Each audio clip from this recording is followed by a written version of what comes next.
Hello everyone, this is Professor Amit Sharma, proprietor of AS Tutorials.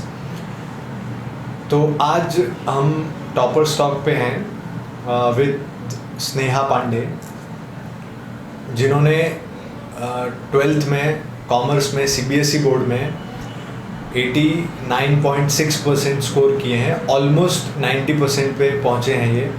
और इनके 10th में आप जान के हैरान हो जाएंगे कि 10th में इनके 72% थे, सिर्फ 72%, और 12th में इन्होंने ऑलमोस्ट 90 पहुंचा दिया है। 1-2 मार्क्स की कमी है, 90 पहुंच चुके हैं। तो मुझे बहुत ही अच्छा लग रहा है इनके साथ बात करके। और जितने भी स्टूडेंट्स हैं जो 10th में 70s में हैं, अभी रिज़ल्ट तो आ चुका है, 10th में जितने भी ऐसे स्टूडेंट्स हैं जो 70s में हैं और 90s तक पहुंचना चाहते हैं, उनके लिए टॉपर स्टॉक बहुत ही इम्पॉर्टेंट है बच्चों, बहुत ज़्यादा। तो अगर आप इनकी तरह कुछ करना चाहते हैं, ऑलमोस्ट 18% का जंप ऑफ है और 90s में जाना कोई आसान बात नहीं होती है। इसीलिए मैंने इनको टॉपर स्टॉक पे बुलाया है कि अगर आप भी इतना स्कोर करना चाहते हैं तो आपको ये टॉपर स्टॉक देखना चाहिए, सुनना चाहिए और एंड तक, ताकि ये अपना एक्सपीरियंस आपसे शेयर कर सकें। सो चालू करते हैं, स्टार्ट करते हैं टॉपर स्टॉक हमारा विद स्नेहा पांडे। और इनका जो पोजीशन है वो MK मेहता में सेकंड है, ठीक है। सो टॉपर स्टॉक इनके साथ बहुत ही अच्छा रहेगा। So will start. सो सबसे पहली बात, आपको ये इंट्रोडक्शन देंगे about herself and her achievement. Hello everybody, I am Sneha Pandey. मैं Shri MK Mehta English medium school की स्टूडेंट हूँ। 12th में मैं कॉमर्स स्ट्रीम से हूँ और मुझे 10th में 72 आए थे, but now in 12th I have score 90, almost 90। और मैं सिर्फ AS की वजह से ये अच्छा जंप ले पाई हूँ और इतना अच्छा स्कोर कर पाई हूँ। सो जैसे कि आपको स्नेहा ने बताया कि उन्होंने ऑलमोस्ट 90 टच कर लिया है, सिर्फ 0.4% का कमी रह गया है, but it is a great achievement. तो हम इनसे जानते हैं कि इन्होंने कैसे किया, क्या किया, और इनसे मैं बहुत सारे क्वेश्चंस पूछूंगा जो बहुत सारे बच्चों ने मुझसे पूछने के लिए बोले हैं कि सर ये पूछना, क्योंकि ऑलमोस्ट बहुत सारे बच्चों क्या रहते हैं, 70s में ही रहते हैं। 10th स्टैंडर्ड में जब रिज़ल्ट आता है तो ऑलमोस्ट 80% स्टूडेंट 70 में ही रहते हैं, ठीक है। तो उनके लिए बहुत ज़्यादा ज़रूरी होगा। तो स्नेहा, मैं आपसे ये चीज़ पूछना चाहता हूँ कि आपका जो AS ट्यूटोरियल्स में जो जर्नी है वो कैसा रहा। आप यहाँ पे 11 से ज्वाइन किए, तो आपका जो जर्नी है वो कैसा रहा, वो स्टूडेंट्स को आप बताइए, और उस तरह से वो भी अपना जो आगे का 11-12 है वो प्लान आउट कर सकते हैं। मैंने AS 11 में ज्वाइन किया था और मैं 1 महीना लेट थी AS में, जिसकी वजह से मेरे इंपॉर्टेंट पार्ट्स छूट गए थे। और अमित सर ने मेरी बहुत ज़्यादा हेल्प की थी वो पार्ट कवर करने के लिए। और ऐसा है कि 11th में सारे बेस क्लियर हो जाते हैं, जिसकी वजह से हमारे 12th के जो कंसेप्ट्स होते हैं वो बहुत अच्छे से क्लियर होते हैं। तो मैंने 11th में सारे पॉइंट्स कवर किए थे। यहाँ पे बहुत अच्छे से टेस्ट वगैरह होते हैं जो मतलब हेल्प करते हैं चीज़ें याद करने के लिए, और हमें पता चलता है कि हमारी कैपेबिलिटी क्या है। और फिर इसी की वजह से 12th में आज मैं इतना अच्छा स्कोर कर पाई हूँ। सर की इतनी अच्छी गाइडेंस रही है हमारे साथ। सर हमारे वीक पॉइंट्स पे ज़्यादा ध्यान देते हैं। उन्होंने हमें एक्स्ट्रा चीज़ें भी पढ़ाई और जो पार्ट सिलेबस में नहीं था उसके बारे में भी जानकारी दी, जिससे हमें बहुत ज़्यादा हेल्प मिलती है। और सर ने एक्स्ट्रा क्लासेस भी रखी बहुत। हम संडेज़ को भी यहाँ पे सर कंडक्ट करते थे और हम संडेज़ को भी ट्यूशन अटेंड करते थे।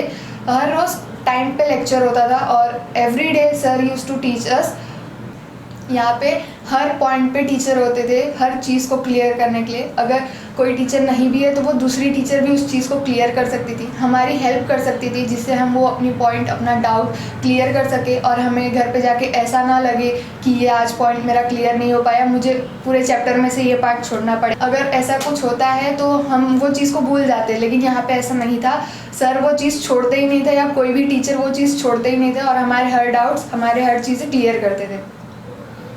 सो जैसे कि आपको स्नेहा ने अभी बताया, पूरा ऑलमोस्ट उसने जितना भी एक्सपीरियंस था वो एक ही साथ सब आपको बता दिया बहुत ही अच्छी तरीके से। तो तो जैसा स्नेहा ने बताया है उसी तरीके से सारे बच्चे यहाँ पे फील करते हैं, और इनका जो परसेंटेज है वो इतना अच्छा है इसलिए आया क्योंकि इन्होंने भी काफ़ी मेहनत की है इस चीज़ के लिए। और मैं ये भी इनसे जानना चाहूँगा कि इन्होंने मेहनत कैसे की, इनके मन में कैसे आया कि मुझे 90 लाना है, तो ये सब चीज़ें भी मैं पूछूंगा। तो मेरा अगला क्वेश्चन जो स्नेहा से रहेगा वो है कि स्नेहा अपने लास्ट मोमेंट में जो स्टडीज़ थी वो कैसे प्लान आउट की, क्योंकि नॉर्मली हमने बाकी टॉपर्स से भी बात की, उन्होंने भी अपने व्यूज़ रखे हैं, तो आपने इतना बड़ा जंप ऑफ लेने के लिए अपनी जो स्टडीज़ थी वो लास्ट मोमेंट पे कैसे की, वो आज ज़रा स्टूडेंट्स को बताइए, तो ताकि वो कॉमर्स में जो भी स्टूडेंट्स आ रहे हैं वो अभी से अपनी तैयारी शुरू कर सकें। मैंने एएस ज्वाइन किया था तो सर ने हमें बहुत अच्छी मोटिवेशन दी थी, जिसकी वजह से मैंने अपनी पढ़ाई, अपनी तैयारी 12th के बिगनिंग से ही की थी। और मैं उस चीज़ के लिए अपने सारे नोट्स बनाती थी, हर लेक्चर के बाद अपना पर्सनल नोट बनाती थी उस चीज़ का, और वो चीज़ मेरे को लास्ट में आके बहुत ज़्यादा हेल्प मिली। ऐसा जैसे कि प्रैक्टिकल्स के बाद हमारे पास पूरे 1 मंथ बचे थे प्रिपेयर करने के लिए, तो उसमें मैंने 20 डेज़ डिवाइड किया था 5 सब्जेक्ट के लिए, 4 डे पर सब्जेक्ट। और जो लास्ट के डेज़ थे 10 डेज़ बचे थे मेरे पास, उसमें मैंने पेपर सॉल्विंग की, सैम्पल पेपर सॉल्व किए, जो मुझे बहुत ज़्यादा हेल्प की, जिससे मेरे हर एक पॉइंट क्लियर हुए कि बोर्ड एग्जाम में मार्किंग स्कीम क्या होती है, पेपर का रिप्रेजेंटेशन क्या होता है, कैसे लिखना होता है, क्लीनलीनेस क्या होती है, रिप्रेजेंट कैसे करना है, वो सारी चीज़ पता चलती है। और सर ने भी हमें ये सब चीज़ बहुत अच्छे से बताई थी कि आप पेपर में क्या करो, कैसे करो, जिससे सामने वाला टीचर या जो भी है वो इम्प्रेस हो या आपकी चीज़ें अच्छे से रिप्रेजेंट हो। तो जैसे कि स्नेहा ने बताया उनकी लास्ट मोमेंट स्टडी कैसी थी, इसके पहले हम श्रिया चंदा से भी बात कर चुके हैं उनकी लास्ट मोमेंट स्टडी के लिए। तो दोनों में बच्चों देखो कॉमन बात एक आ रही है कि दोनों ने ही नोट्स बनाए थे, खुद के नोट्स बनाए थे, मतलब हर लेक्चर के बाद में अपने घर पे जाके 1-2 घंटा निकाल के उसके पर्सनल नोट्स बनाने में फ़ायदा ये होता है कि आपको सारी चीज़ें दिमाग में आ जाती हैं, और बाद में आप कभी भी 5 मिनट उसको देखोगे तो वो आपको याद होनी ही होनी है, कोई प्रॉब्लम नहीं आती है, ठीक है। तो ये एक बहुत ही इम्पॉर्टेंट कंक्लूजन है कि जितने भी आप यहाँ पे टॉपर्स टॉक में टॉपर्स बात कर रहे हैं वो आपको एक ही चीज़ सजेस्ट कर रहे हैं कि आप अपने खुद के नोट्स बनाइए, लेक्चर होता है उसको तुरंत जाके घर पे 1-8 घंटे के बाद फ्रेश होके अपने आप अपने नोट्स बनाइए ताकि आपको बाद में प्रॉब्लम ना आए। सो ये बहुत ही इम्पॉर्टेंट पॉइंट है, आप नोट डाउन कर सकते हैं इसको, ताकि आपको फ्यूचर में एंड टाइम पे आपको प्रॉब्लम ना हो, ठीक है बच्चों। सो ये बहुत ही ज़्यादा इम्पॉर्टेंट चीज़ स्नेहा ने हमको बताई है, ठीक है। तो आप इस बात का ख्याल रखिए, और बाकी के टॉपर्स भी यही चीज़ बोलते रहे हैं, ठीक है। तो मेरा अगला क्वेश्चन जो है स्नेहा से होगा। स्नेहा, आपने वैसे आपको जब 10th में 72 आए हैं तो आपको इतना पढ़ने की आदत तो होगी नहीं, क्योंकि 72 मतलब हम बोल नहीं सकते कि कोई पढ़ाकू हुए 72% में। तो आप जब इतने पढ़ाकू नहीं थे तो आप 90 लाने के लिए अपना टाइम टेबल आपने कैसे मैनेज किया, और आपको ऑब्वियसली ज़्यादा पढ़ाई करनी पड़ी होगी एज़ कम्पेयर टू 10th, तो आपने अपने आप को कैसे चेंज लाया, आपने क्या किया, क्योंकि बहुत सारे बच्चे बहुत क्यूरियस हैं ये जानने के लिए कि यार 72 से 90 के लिए इस लड़की ने क्या टाइम मैनेज किया होगा, कैसे मैनेज किया होगा, और इसने अपनी हैबिट कैसे चेंज की पढ़ाई को लेके। सो ये आप अपने जो स्टूडेंट्स हैं, जो जूनियर्स हैं, उनको आप बताइए ताकि उनको भी इंस्पिरेशन मिल सके कि इतना % वो भी ला सकें। 10th पे मैं एएस क्लासेस नहीं आती थी और इस वजह से मेरे परसेंटेज इतने अच्छे नहीं थे, एवरेज में थे, और मेरे को सेटिस्फेक्शन नहीं था। और इसलिए जब मैंने 11th में यहाँ ज्वाइन किया तो सर हमें 11th से ही मोटिवेशन देते थे कि आप अभी से मेहनत करोगे तो आपका 12th में परसेंटेज ज़्यादा आएगा। तो उस वजह से ऐसे ही सर ने हेल्प किया, बहुत ज़्यादा मोटिवेट किया, और मैंने अपना टाइम टेबल भी सर के हिसाब से मैनेज किया। जैसा सर बताते थे, सर के इंस्ट्रक्शंस को मानते हुए मैं सुबह 7 से 1 हमारा स्कूल होता था, जिसके बाद हमारा क्लासेस और स्कूल से आने के बाद बहुत ज़्यादा टाइम मिलता था। जैसे 1:30 बजे तक मैं घर आती थी। डेढ़ के बाद डायरेक्ट 5 बजे हमारे क्लासेस होते थे। तो उस बीच में मैं 2 घंटे पढ़ाई करती थी और फिर जो हाफ एन आवर या 45 मिनट्स जो मेरे पास बचते थे वो मैं थोड़ा सा रेस्ट करती थी, ताकि जब मैं क्लासेस जाऊँ तो एक फ़्रेश माइंड के साथ जाऊँ और जो भी लेक्चर में सर या टीचर हमें जो भी पढ़ाते हैं वो हमें बहुत ज़्यादा अच्छे से समझ में आए। और जब क्लासेस से मैं वापस आती थी वो चीज़ को मैं रिवाइज़ करती थी, रिवाइज़ करके अपने पर्सनल नोट्स या अपनी जो पर्सनल स्टडी होती थी क्लासेस के अलावा जो रोज़ की प्रैक्टिस होती है, जैसे अकाउंट्स होता है उसको रोज़ करना होता है, उसको रोज़ प्रैक्टिस करना पड़ता है, तो वो मैं अपना पर्सनल 2 घंटा करती थी एंड उसके बाद मैं रेस्ट लेती थी। अब एग्ज़ाम्स के टाइम में सुबह उठती थी 3 बजे के करीब, 3 से 6 आई यूज्ड टू स्टडी और उसके बाद स्कूल एंड एग्ज़ाम्स, और उसके बाद घर आके जैसे एग्ज़ाम्स के टाइम जल्दी छुट्टी हो जाती है तो जो क्लासेस और उस लीव के बाद जो टाइम बचता था मैं उसको भी कवर करती थी, ताकि जो मेरी चीज़ें वो ज़्यादा अच्छे से हो और मैं उस चीज़ को एग्ज़ाम में ज़्यादा अच्छे से रिप्रेजेंट कर पाऊँ। जैसे कि अभी स्नेहा ने आपको बताया कि वो इस तरीके से पूरा टाइम मैनेज करती थी, 2 बजे मतलब स्कूल से 1 बजे आने के बाद 2 से लेके 5 के बीच में 2 घंटा पढ़ती थी, उसके बाद रेस्ट करके फिर क्लास आती थी ताकि उनको ज़्यादा स्ट्रेस फील ना हो और यहाँ पे आके फ्रेश माइंड से वो पढ़ सकें, और उसके बाद घर पे जाके भी पढ़ना फ्रेश माइंड से, बीच में गैप लेके। और सबसे इम्पॉर्टेंट चीज़ उन्होंने बोली 3 बजे उठते थे। अब आप कितने लोग हैं जो 3 बजे उठ पाएंगे? वही लोग 90 ला पाएंगे, ध्यान रखिएगा। ये बहुत ही इम्पॉर्टेंट है और ये बहुत ही मोटिवेटिंग है। मुझे एकदम ये बात दिल पे छू गई कि जो बच्चा 10th में 72 लाता है और वो 12th में 90 लाने के लिए या 90 अबो लाने के लिए सुबह 3 बजे उठता है, और 3 बजे अगर आपने उठना शुरू कर दिया पढ़ाई के लिए तो आप डेफिनेटली इतना परसेंटेज स्कोर कर सकते हो। तो ये भी पॉइंट नोट डाउन करने वाला है। ये खुद में एक बहुत ही बड़ी इंस्पिरेशन वाली बात है कि बच्चा 3 बजे उठ के पढ़ता है, और इनके मम्मी भी 3 बजे अगर ये उठती थी तो इनको पढ़ाई के लिए मना करते थे कि इतना क्यों जल्दी उठ गई।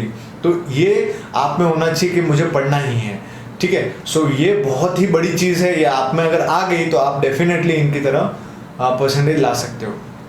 तो स्नेहा, ये सुन के बहुत ही अच्छा लगा कि आप 3 बजे उठ के पढ़ते हैं। समझ लीजिए अगर 100 बच्चे पूरी दुनिया में हैं तो उसमें से ऐसे 2 बच्चे होंगे जो 3 बजे उठ के पढ़ते होंगे, 2% लोग। तो वही लोग ये सब चीज़ पॉसिबल कर पाते हैं। तो अगला मेरा जो क्वेश्चन है स्नेहा से वो रहेगा कि आपने जो रेफरेंस बुक यूज़ की वो कौन सी यूज़ की, क्योंकि बच्चे ज़्यादातर ये सब क्वेश्चंस पूछते हैं कि आपने कौन सी रेफरेंस बुक यूज़ की और कैसे आपने इतना अच्छा स्कोर किया। रेफरेंस बुक बहुत इंपॉर्टेंट होती है क्योंकि जो रेफरेंस बुक में चीज़ें होती है बहुत अच्छे से एक्सप्लेन की गई होती है। तो मैंने वही रेफरेंस बुक ली थी जो सर ने हमें सजेस्ट की थी, जो एएस क्लासेस ने हमें सजेस्ट की थी।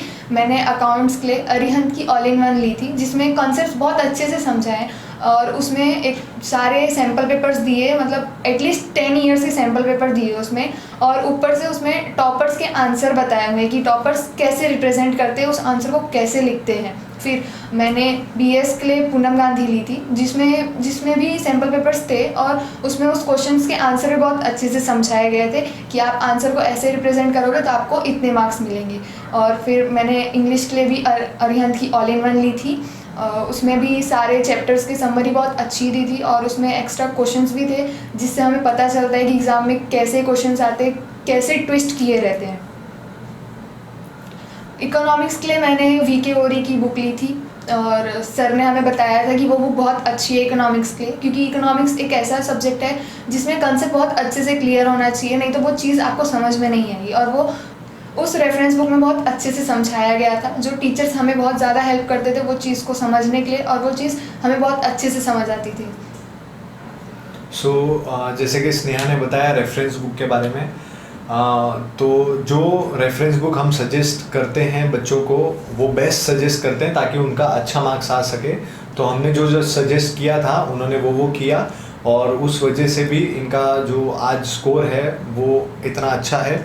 और इनको इकोनॉमिक्स में 95 मार्क्स है आउट ऑफ 100, ठीक है। वो इकोनॉमिक्स में इतना मार्क्स लाना बहुत ही मुश्किल होता है, बट उन्होंने लाया क्योंकि उन्होंने काफ़ी मेहनत की, ठीक है। तो ये बहुत ही ज़्यादा ज़रूरी है आपके लिए भी, अगर आप इतना मार्क्स लाना चाहें तो आप इनकी तरह पढ़ाई आपको करनी पड़ेगी। तो स्नेहा ने बहुत ही अच्छी तरीके से आपको गाइड किया है। एक और मेरा आखिरी क्वेश्चन स्नेहा से ये रहेगा कि आप ऐसे सिचुएशन में जो पैंडमिक सिचुएशन चल रहा है उस सिचुएशन में स्टूडेंट्स 11th में हैं अभी, वो उनको आपको थोड़ा सा मोटिवेशन देना होगा, गाइड करना होगा कि 11th को आप अच्छी तरह से पढ़ें, क्योंकि बच्चे आज की तारीख में पढ़ाई को इतना सीरियस नहीं ले रहे हैं।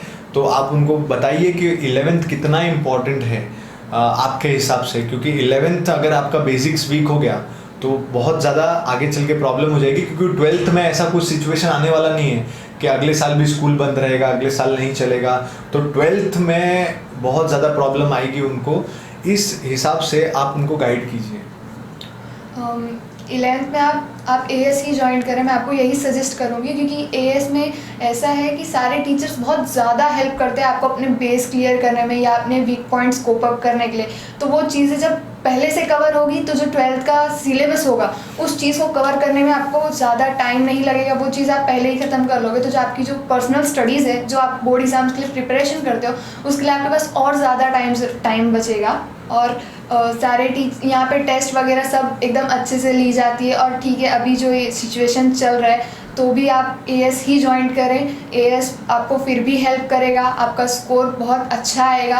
आपने देखा ही, मैंने इतना अच्छा जंप लिया 72 से 18। यहाँ पे हर पॉइंट पे टीचर है, हर जगह टीचर है आपको हेल्प करने के लिए, बहुत अच्छे से हेल्प करने के लिए। सो जैसे कि आपको स्नेहा ने बताया कि 11th बहुत ज़्यादा ज़रूरी है, तो आप 11th को लाइटली मत लीजिए। भले से आपके पोर्शन रिड्यूस हो गए हैं, पर 11th में से कुछ भी आपको छोड़ना नहीं है पढ़ाई के लिए। और हम भी यहाँ पे ये आपको श्योरिटी देते हैं कि आपको 11th के सारे पोर्शन पूरे कवर कराए जाएंगे, ताकि 12th में आपको प्रॉब्लम ना फेस करना पड़े। So it was a nice talk with Sneha Pandey. उनका परसेंटेज 10th में 72 था, 12th में 90 है। तो I congratulate her for this awesome result, awesome achievement. और बहुत ही अच्छा लगा इन्होंने इतने अच्छे परसेंट लाए, और आई विश इनका फ्यूचर एकदम ब्राइट हो और बहुत ही आगे जाके ये सक्सेसफुल बने। Thank you everyone.